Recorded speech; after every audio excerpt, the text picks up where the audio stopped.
They say history is written by the victors. But what about the stories left behind?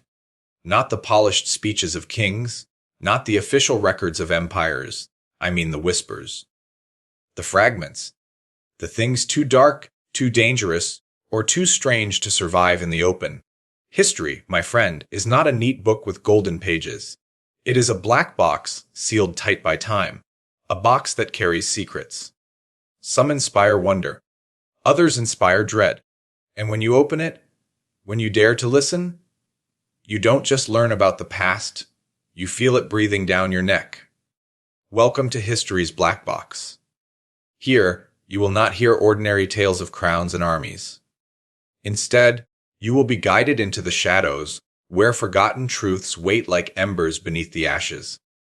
From ancient curses to lost civilizations, from blood-soaked arenas to forbidden experiments, each story is more than history. It is a mirror showing us what humanity is capable of when the lights go out. So let me take you somewhere different. Not to the battlefield, not to the throne room, but to the desert. The desert. Endless sands stretching beneath a pitiless sun. At night, the wind howls across the dunes like a choir of restless spirits. Buried under those sands lie tombs, sealed chambers meant never to be disturbed. And inside those tombs, treasures glitter, but so do shadows. You've heard the phrase, the curse of the pharaohs. Maybe you laughed at it. Maybe you thought it was just superstition, a tale invented to frighten thieves. But history's black box remembers differently. When Howard Carter broke into the tomb of Tutankhamun in 1922, the world celebrated. At last, the boy king had been found. Gold, statues, jewels beyond imagination. But then the deaths began. Lord Carnarvon, the sponsor of the expedition, cut himself shaving. Within weeks, he was dead.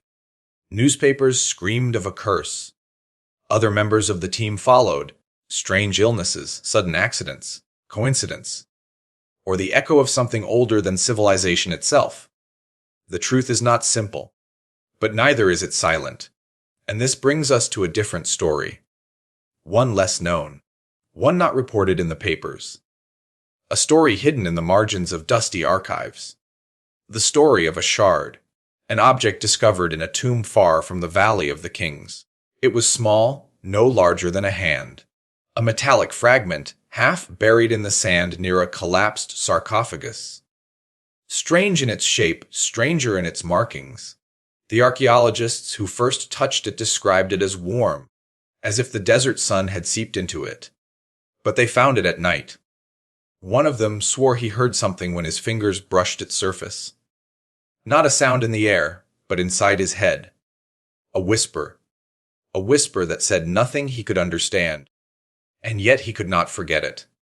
From that night forward, the men who carried the shard were restless. Their dreams filled with shadows, with voices chanting in tongues they did not know. One left the camp entirely, wandering into the desert until he vanished. The others wrote notes, scattered sentences in their journals, before sealing the fragment away in a crate, shipped to a museum that never catalogued it. The fragment has never been seen since. Officially, it does not exist. But if history is a black box, then sometimes the things inside do not stay buried forever. They find a way back to the surface. Through stories. Through whispers. Through the chill you feel now, listening to this tale. The desert does not forgive mistakes. Tombs do not forgive trespassers. And sometimes the past itself reaches out to remind us of that. Not all tombs are alike. Some are silent. Some whisper only to the wind. But there are tombs that speak, that echo in dreams. And that whisper can follow a person for the rest of their life. In the early 20th century, as archaeologists dug under the scorching Egyptian sun, strange patterns began to emerge. Some workers fell ill without cause. Others vanished into the night, only to return weeks later with pale, empty stares. The local guides whispered of spirits guarding the dead. Western scientists called it coincidence. But coincidence rarely leaves behind journals filled with unexplained entries. The walls moved. I heard him call my name. I saw shadows crawl along the sarcophagus. And then came the discovery of the fragment. It was found buried under a collapsed tomb wall, obscured by centuries of sand and stone. Small, metallic, etched with symbols none could decipher. Its touch brought shivers. Its presence brought dreams. Its whisper, faint, almost inaudible, spoke not in words but in feelings. Fear, urgency, and the unmistakable sense that someone, or something, was watching. One young archaeologist wrote in his diary, "I cannot sleep. The fragment calls to me at night. It whispers secrets I do not understand. I feel its weight even when it is not in the room." The weeks passed. The team became restless. Arguments erupted over minor mistakes. Equipment malfunctioned inexplicably. And then, the first death. A man who had laughed at the notion of a curse was found outside the camp, the desert sand choking him, his eyes wide with terror. No one knew why. No one would speak of it afterward. The fragment changed hands. It was boxed and moved, catalogued, then misplaced. Scholars today dismiss it as a myth, a story embellished by overzealous archaeologists. But the black box of history remembers differently. The whispers, after all, are not bound by human schedules, by paper, or by museums. They travel. They wait. Even now, in the silence of the desert, you can imagine the shard lying under centuries of dust. Waiting, watching, whispering. Some things, once uncovered, refuse to remain buried. They insist on being remembered, and sometimes they demand witnesses. The metal fragment is only one of many pieces left behind by civilizations long gone. Each carries its own memory, its own warning. And when combined, these fragments tell stories that the textbooks will never reveal. Stories of greed, betrayal, fear, and curses that may be more than superstition. The whisper is patient. It does not hurry. It does not speak to everyone, but those who hear it, those who dare to hold history's black box in their hands, cannot unhear it. The fragment was not merely metal. It was a key to understanding voices that had been silenced for centuries.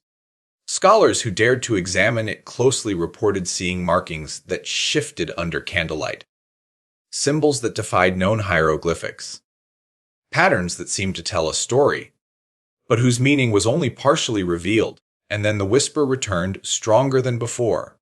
Not faint, not fleeting, but deliberate. It spoke in a rhythm like the pulse of the desert itself. A warning, a story, a challenge. You have opened what should remain closed.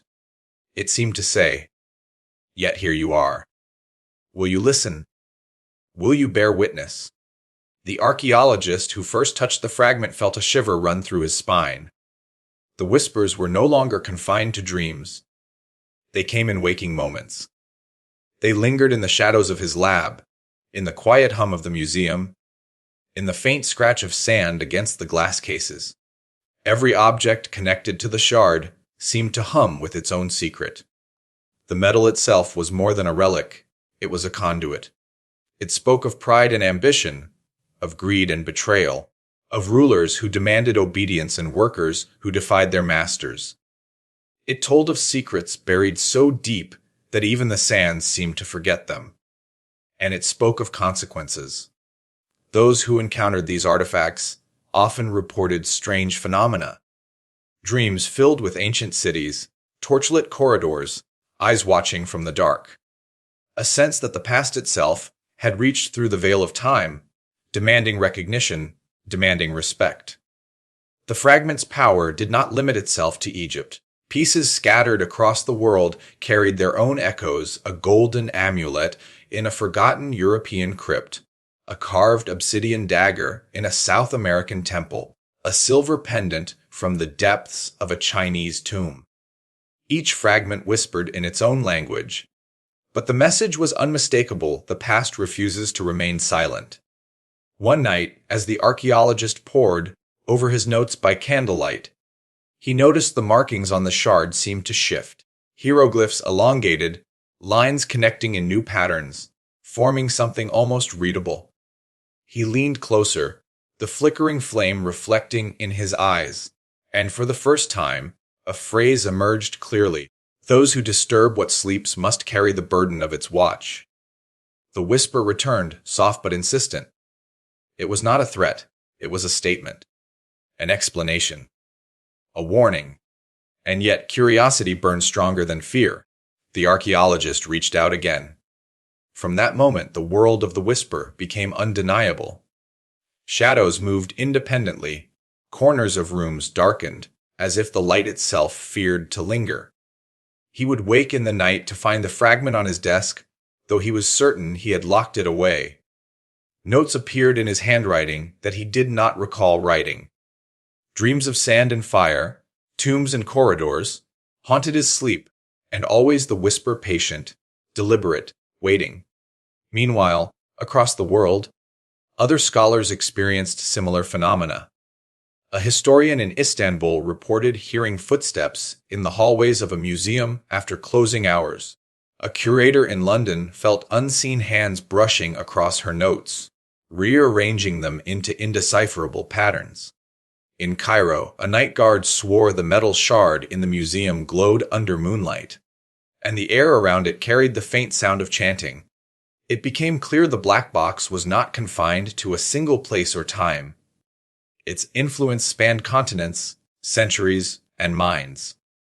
Those who touched it were marked. Not physically, but mentally, spiritually. The whisper followed them like a shadow, inseparable, reminding them that history's secrets are alive, and sometimes demanding that they be acknowledged. The archaeologist realized that the fragment was a key. But to what? To understanding history as a living, breathing entity, to unlocking the network of artifacts scattered across the world, or to something far older, a consciousness buried beneath civilizations, watching as humans stumbled through time unaware. He began to piece together a pattern. The shard corresponded with celestial alignments, the rise and fall of empires, and certain inexplicable events recorded in secret diaries and obscure manuscripts. Each artifact's location was deliberate, part of a grand design encoded by those who came before. And the whisper was the thread that tied it all together, a guide and a guardian, testing those who dared to seek understanding. The whisper became stronger, almost tangible, shaping his thoughts, urging him to uncover more. He found himself returning to the desert in his dreams, wandering beneath the burning sun, standing before tombs long sealed.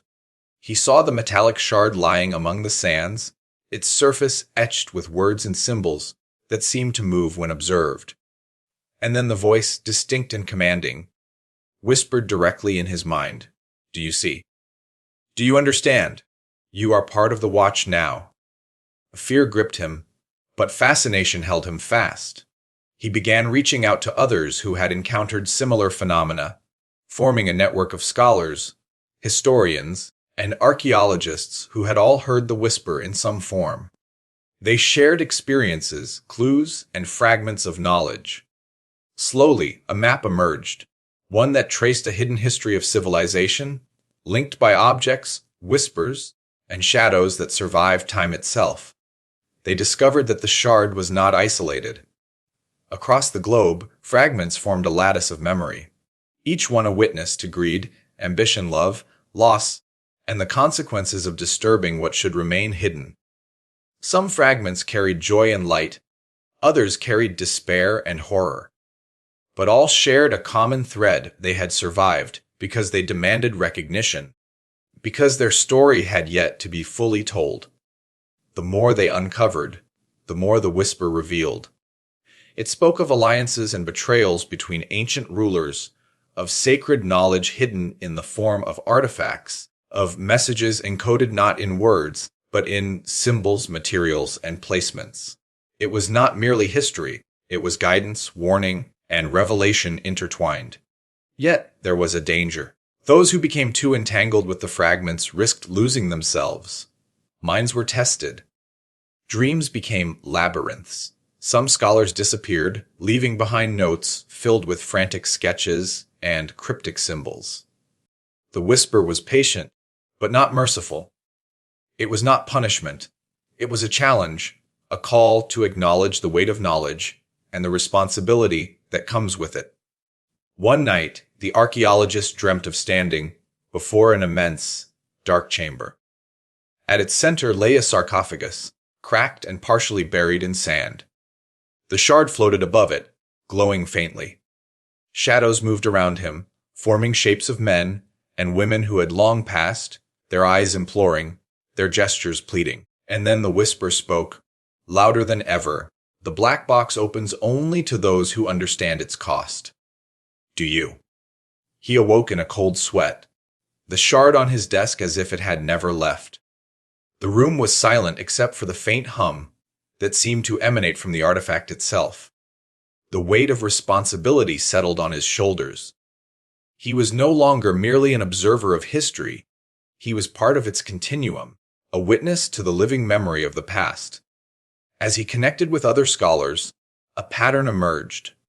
The artifacts formed a map of human ambition and error, of civilizations rising and falling, of secrets buried to protect or deceive.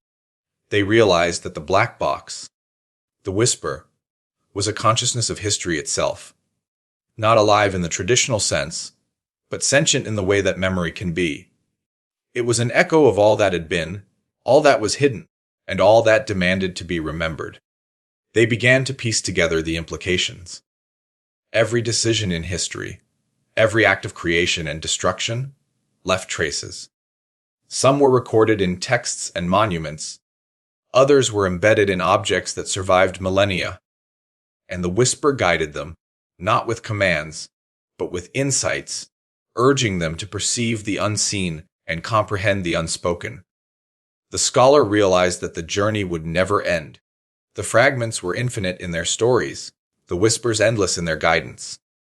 Yet, each revelation brought clarity, understanding, and a sense of awe. The black box was not merely a repository of secrets. It was a mirror of humanity, reflecting ambition, fear, wonder, and consequence across time. And so, he embraced his role. No longer a passive observer, he became an active participant, a guardian of the whispers, a seeker of truths hidden beneath the layers of time. The fragments continued to call, the shadows continued to move, and the whisper, it would follow him forever. History is alive. It waits in the objects left behind, in the echoes of those who lived, in the whispers that reach across centuries. It challenges us, teaches us, and sometimes terrifies us. But for those who dare to open the black box, to listen carefully, and to seek understanding, the journey is unlike any other. The black box waits for you. The fragment waits for you. And the whisper it is calling. You are no longer an observer. You are a witness, a participant, a seeker. The black box has revealed its secrets for now. The fragments remain scattered across the world, whispering to those who dare to listen. Each artifact holds a memory, a warning, a story waiting to be understood. And though the journey may feel endless, one truth remains clear: history is not silent, and the past never truly forgets. For those who step into the shadows, who open the black box, the whispers will continue. They will guide, challenge, and remind you of what humanity has done and what it is capable of.